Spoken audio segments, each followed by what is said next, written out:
Ian, just start with some off-field news from the club this week. Obviously charged by the SPFL for events here against Rangers. What's your reaction to that? So I see, so I've read, and you know, I haven't been in any discussions whatsoever. So for me, listen, that's another area of the club to go and deal with.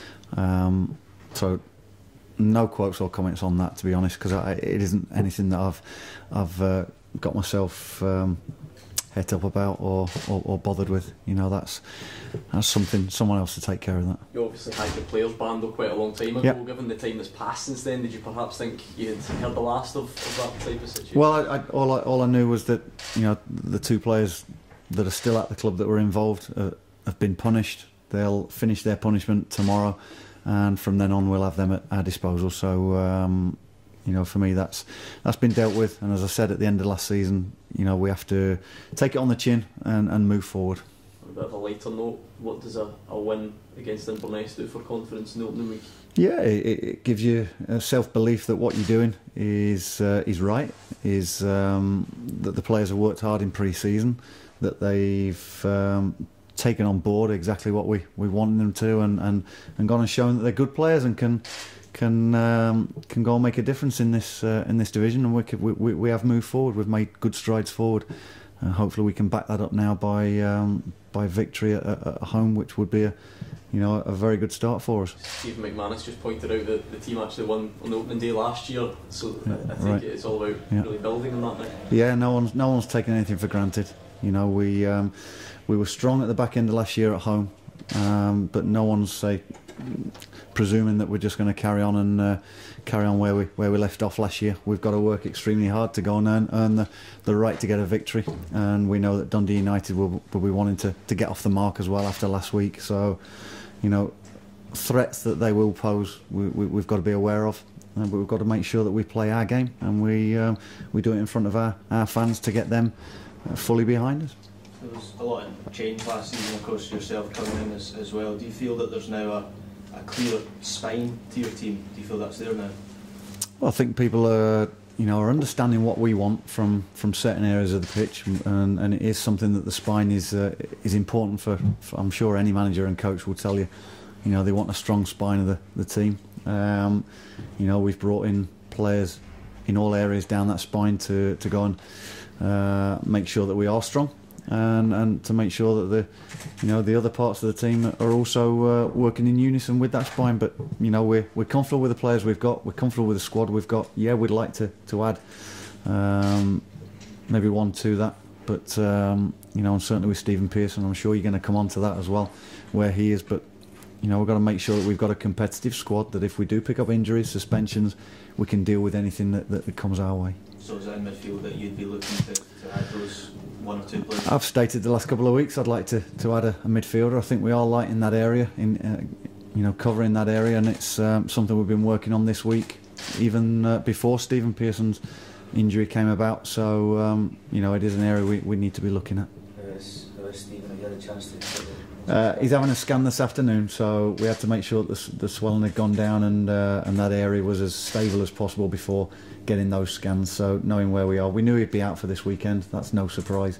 So we've just made sure that we've concentrated on making sure that as much swelling as possible, you get a clearer picture, and hopefully how Stephen's feeling the back end of this week, he's a lot stronger and more hopeful than what we were at the beginning of the week. So fingers crossed we get a little bit of luck on that one. When will you find out? Is that until next week? Hopefully we get some sort of report later on this afternoon, this evening.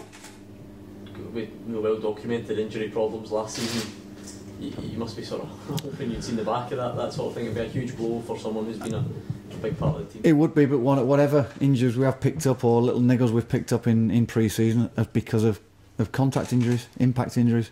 We haven't picked up any, touch wood, regards any strains, any overuse injuries muscular-wise. We've been fine, which tells me that we've been doing exactly the right things in pre-season. The players have been working hard on that side of it as well. You know, it's not just about what you do on the training pitch and on the pitch.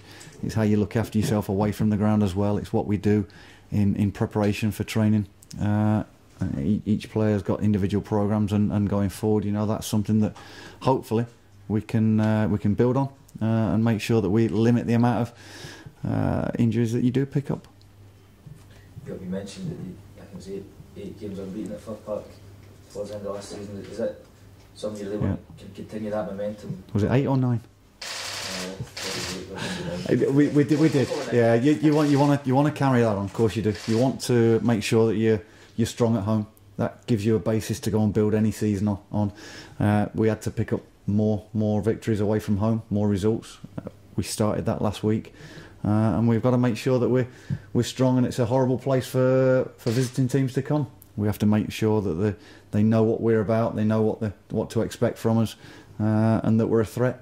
And hopefully we can do that tomorrow. What do you expect of Dundee United, given that they themselves have gone through a lot of change? Is it difficult to know what they'll bring?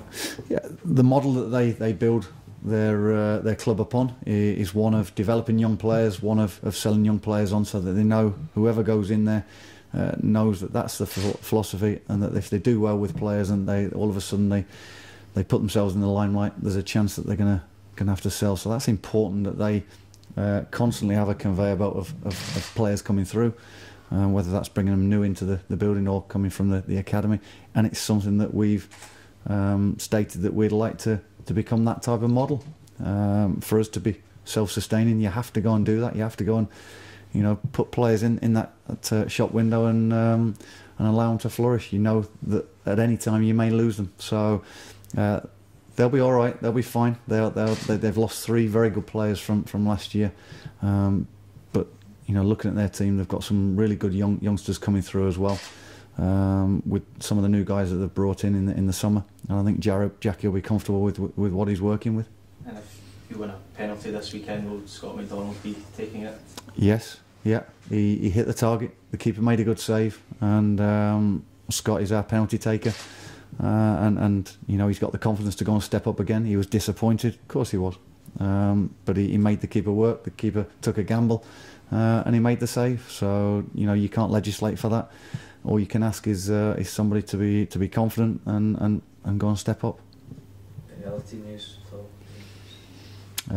No. We know that Stephen Pearson's not going to make it, so there's no surprises there, and the squad is what it is going forward at the moment.